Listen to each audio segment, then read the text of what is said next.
SK Vibemaker. SK Vibemaker. My interviews are hotter, and you know we bring through the best special guests. We are not changing tradition anytime soon. Now today, we got Nigeria in the building, man. You know what I'm saying?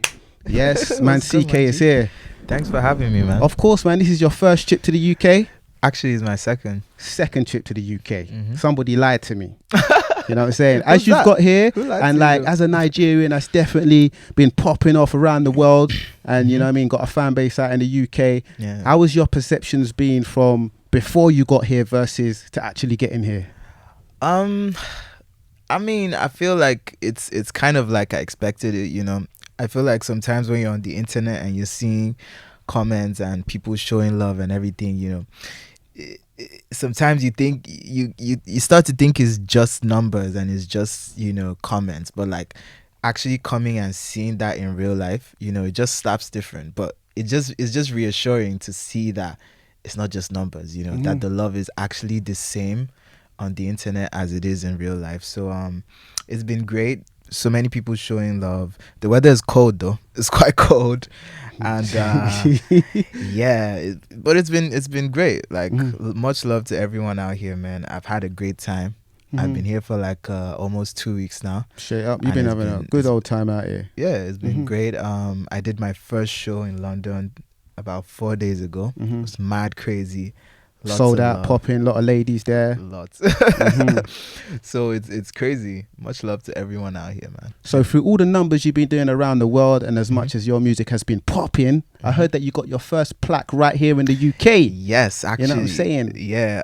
That's mad. A silver plaque. And 200 sales plus. Yeah, I heard the gold one is coming real soon, actually. Big love to the UK, man. It's so crazy. I never really thought I'd get my first plaque from the UK, you know. You know, so it's really nice to come here, do my first show and get my first plaque out here too. So it's good to know that I have another family here apart from my Nigerian family. You know, it's good to know that the love here is crazy and that the vibrations are like just as strong as they are back home. So through all the success with the single Love Nwantiti, I mean, when you stepped out of the booth a few years ago now, because this has been a very organic viral growth, do you know what I'm saying? Did you know you had one when you stepped out of the booth? Funny enough, there was no booth. I literally made that record in my living room, you know.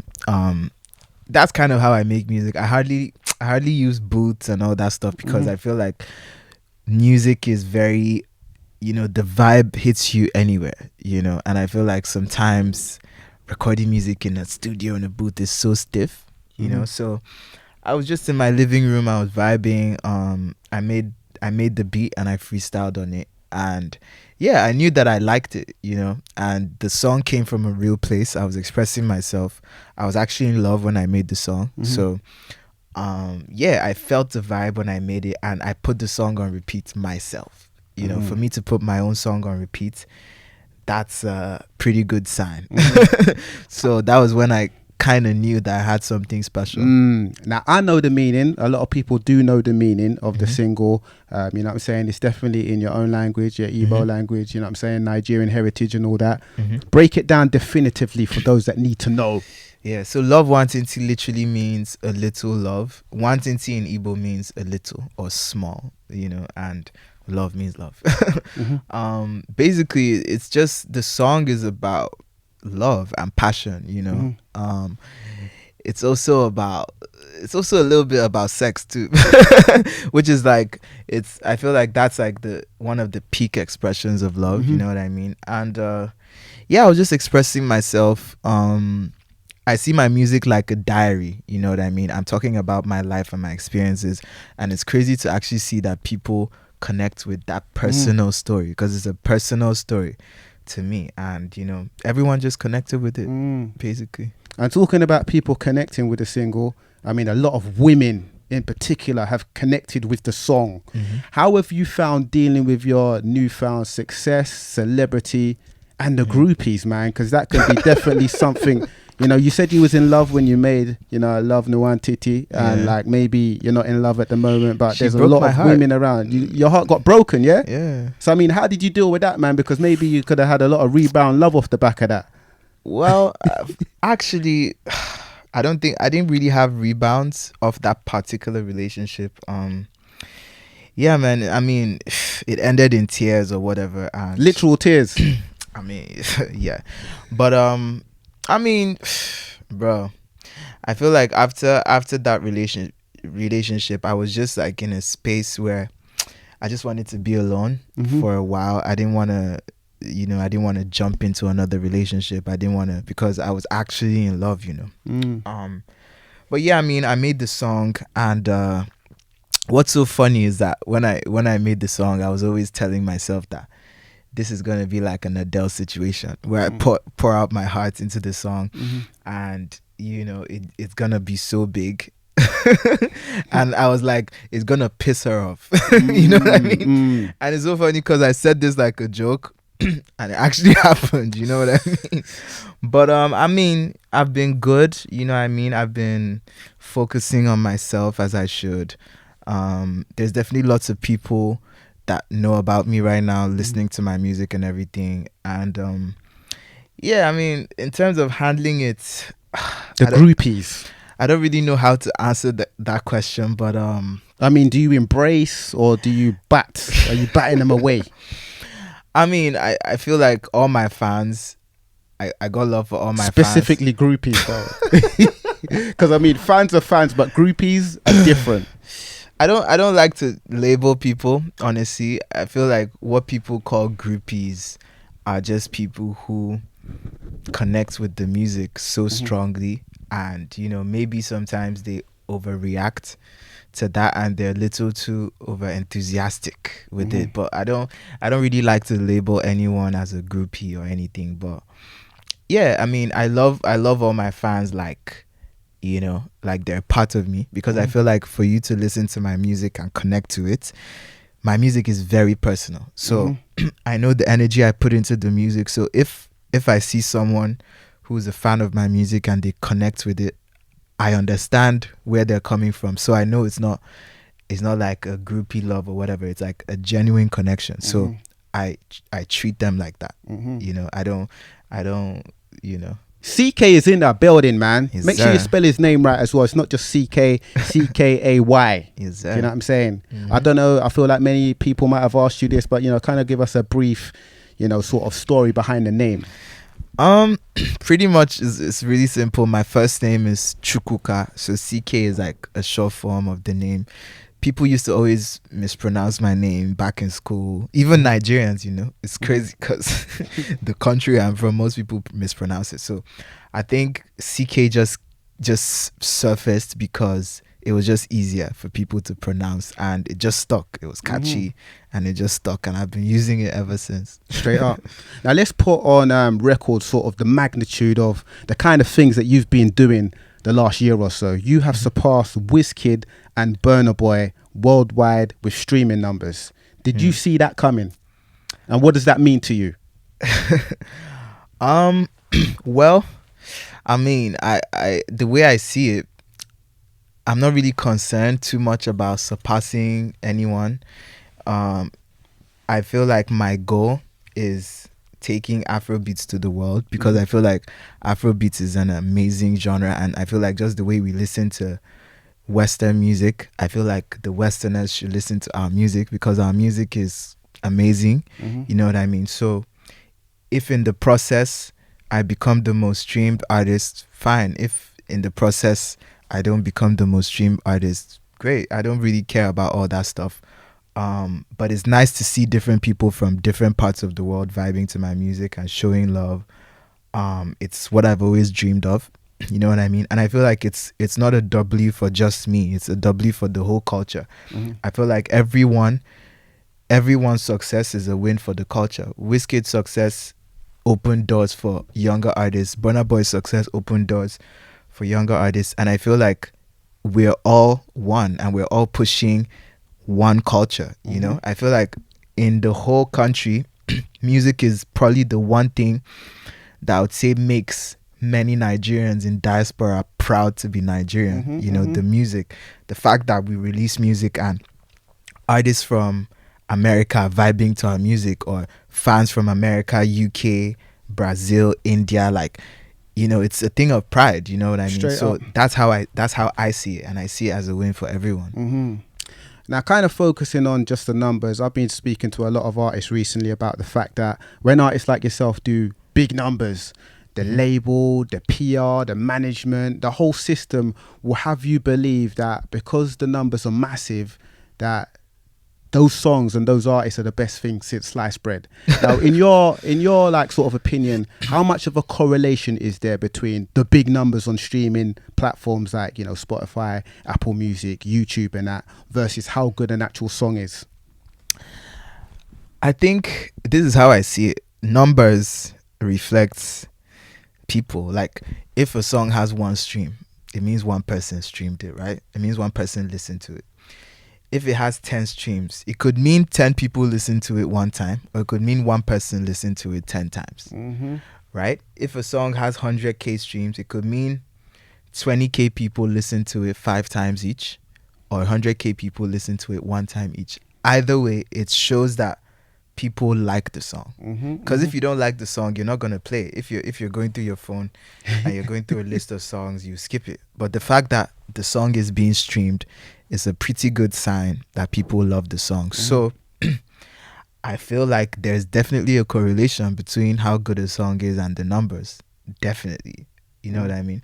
And I feel like sometimes it may also not be entirely accurate, because there could be some songs that are great songs but just haven't been discovered yet as well. So the numbers may not be as high as other songs. But I feel like in time, great music it's always gonna cut through. Like, you can't hide great music forever. Like, even if you try to suppress it, it's gonna just great music up. is stubborn. So Straight up. that's pretty much how I see it. If you look in your phone right now, man, what was like the last 3 songs or artists that you were playing, man? What's on your playlist at the moment? Right now I'm listening to I listen to all kinds of stuff, man, but Summer Walker's album just dropped, so I listened to that. Who else?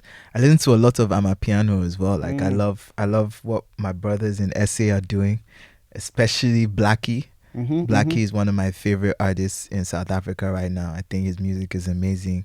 It's definitely in the last 3 I listened. And we have a crazy record together, by the way. Sick. Soon come. And coming real soon. What else have I been listening to? I've listened to my music. Of course. How could we miss that? Straight. Now, you grew up in a place called Kaduna State, right? Nigeria. Yeah. Some people have heard of that place. Maybe many people haven't heard of that place. Give a tour guide of that place to anyone who hasn't been there, man. I mean, is it uptown, downtown? Is it ghetto? Is it lavish? Kaduna is a pretty small town. It's in the northern part of Nigeria, predominantly Islamic. Really quiet place. It's not crazy like Lagos. Life is not as fast as it is in Lagos. Pretty low key, conservative place, you know. The weather, it's really sunny, really hot. It's not as humid as it is in Lagos. It's a really dry, sunny place, but it gets super cold in the winter season. So pretty much that's what it's like. But lots of talent there, though. Lots of talent, but very little opportunity. I mean, put on for some of the talent that maybe people might not have heard their names and people need to hear about their names. I feel like lots of the talent I even know from there, they don't even make music anymore. Unfortunately, that's part of why I had to leave. I had to come to Lagos because I felt like if I didn't, my talent would just probably die. So I had to come to Lagos and play in the major leagues, so to speak. You kind of touched on something in regards to talking about your song Container. In regards to the success that you've had over the last few years, artists can be very quick to blow their money and their finances. Some artists are very savvy with it. What would you say are some of the best investments that you've made thus far with that music money? I would say I've invested a lot in myself. I feel like in fact, I feel like it's too early to even ask that question because I literally just started one, But I would say lots of the investments I've made have been in myself because I feel like I'm my number one investment. Obviously, real estate and all that stuff is great, but I feel like you can't forget to invest in yourself and invest in what actually got you money in the first place. You know what I mean? I invest in equipment, I invest in my sound, I invest in producers, I invest in sound engineers, I invest in my art and my crafts, basically. One of the debate over the last few years, in the rise of Afrobeats, obviously people put you in that category under that sort of music category. The rise of Afrobeats has maybe seen a slight demise of reggae dancehall, which was reigning before reggae music. So many kind of put the musics against each other. I feel like there's space for both. But do you feel like, you know, there's been a bit of a demise of reggae Absolutely as not. the time for Afrobeats has kind of come to the forefront? Nah. I feel it doesn't have to be an either or situation. Like, I feel like reggae and dancehall, I still love reggae and dancehall till now. I'm sure everyone still loves reggae and dancehall till now. I would just say maybe because Afrobeats is like a newer genre in the international space. Maybe a lot of people are discovering it, so they're listening to it. It does not necessarily mean they're listening to less of reggae or dancehall. It just means they're discovering a new genre and it's exciting. I feel dancehall has not necessarily declined to me. I don't know. Correct me if I'm wrong, but I still listen to it. I still bump to it. I still listen to my Shensias, my popcorns. Still listen to everyone. Is great music. And I feel like there's even a link, low-key, between Afrobeats and dancehall because I feel like it's all black music, and I low-key feel like all black people came from the same place. You know, it's just language, genres, it's all semantics. You know what I mean? We're all the same people at the end of the day. There was a debate a few years ago online between Wizkid and Vibes Cartel, and I thought that debate was just a travesty. I don't know if you heard about that debate. Like, I didn't, but versus. thank God I didn't, because I feel like it's such an unnecessary, like, bro. Like, there's no need for all that, man. Straight up, for real. So, you know, the success of your single, Love Nwantiti, you know what I'm saying? Big stuff. I mean, I don't feel like I can DJ in a public place. Over the last month or so, the requests have been crazy. Even before that. And it continues to just be requested a lot. Like the melody of the chorus, you know, I mean, that's a real pivotal part of the song and really took off on TikTok. How long did it take for you to develop that melody? Was that something you focused on, or did that come spontaneous? It was as spontaneous as as anything, bro. Like, I was literally freestyling. So the original story, what happened was I made the song around midnight, so I was really sleepy. I was trying to sleep, but I just wanted to lay down the idea before I slept. So the was supposed to be like backing vocals. So I was gonna put words the next day in quote. You know, but I slept and woke up and I heard it. I'm like, oh, this slaps as it is. So I didn't put words. That's literally it. So it was just like the template and the initial idea, which eventually just became the real thing. Exactly. I mean, is that how you get down in the studio the majority of the time? Are you a freestyle artist? Are you prolific? Are you perfectionist? I mean, how, you know, because you get certain artists that are really sort of more, they make less but they perfect, and then you've got some artists that really are very prolific in the studio. How do you get down, man? I feel like I'm a combination of both. I freestyle. I feel like with music, it's very important that you don't calculate it too much. Music is not math. You can't be calculating the P too much. So for me, I feel like the priority is the vibe and expressing yourself. So I do that, but then I produce as well. So after I do that, I could, you know, work on the beat more, or I could add harmonies later, or I could, you know, but pretty much the way my songs are, I try to just express myself and maintain the vibe. I don't want to calculate it too much, you know. Long-term ambitions, man, what are they? My long-term ambitions, man, there's so many, but I would like to definitely put on more people help more artists that I think are talented or producers, and take their talent to the world to the best of my ability. If possible, maybe open a music school someday or something, man. But for me, I feel like the ultimate goal for me is to take Afrobeats to the very heights, like to the peak. You know what I mean? Like, I feel like Afrobeats is premium music, and I feel like the world needs to hear it. So I'm not gonna rest until that happens. They say my interviews are hotter, and it's been another big one with CK. Yes, You sir. done know, man. Keep up the good work, G. Thank you, You man. know what I'm saying? SK Vibemaker.